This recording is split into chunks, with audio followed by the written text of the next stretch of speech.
I love to be like in a Martin Scorsese movie. That'd be cool. So, if you're listening. Hello, this is Adam Levine from Maroon 5. Find us on NRJ. NRJ.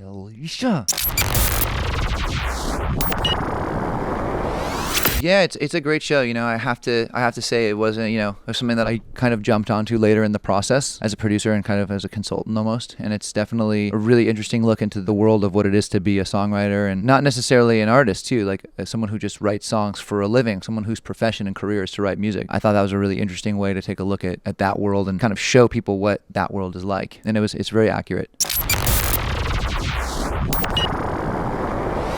Definitely. I mean, like, there's different levels of involvement with the artists and the songwriters. Like in my case, at a certain point in our career, in the band's career, I was, writing songs with guys in the band, and we would never let anybody in the door, and we would never let anybody write with us. But then later in our career, we started doing collaborations and writing with other songwriters, so I started to get a glimpse into that world, and it was really interesting to me. I had been writing songs for however many years and didn't get a glimpse into that whole other planet of songwriting.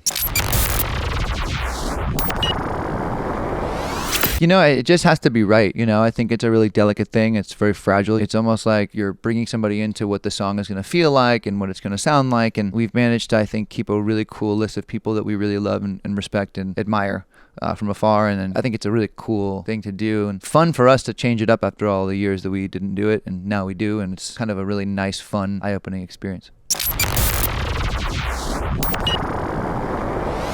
Well, I think, it's like an anchor, You have this great song, I think, that represents you at your absolute kind of pinnacle, or I guess the moment where you were lucky and the stars aligned and you had the success, and it represents that for us. So every time we play it, it kind of puts a little bit of a spring in our step, and it feels almost like an anthem for our band, That one and She'll Be Loved as well. Those two songs definitely are like our anchor, It's always really fun to play it all over the world. Yeah, I think that This Love really is a song that held up, and people still love it, and they still want to hear it, and something that people wait for and love to sing along with, and it's just one of those great songs to have in your arsenal as a band to play for people and enjoy. I don't know. I love to be like in a Martin Scorsese movie. That'd be cool. So, if you're listening. I don't think he is, but... Yeah, yeah, yeah. Yeah, yeah, yeah.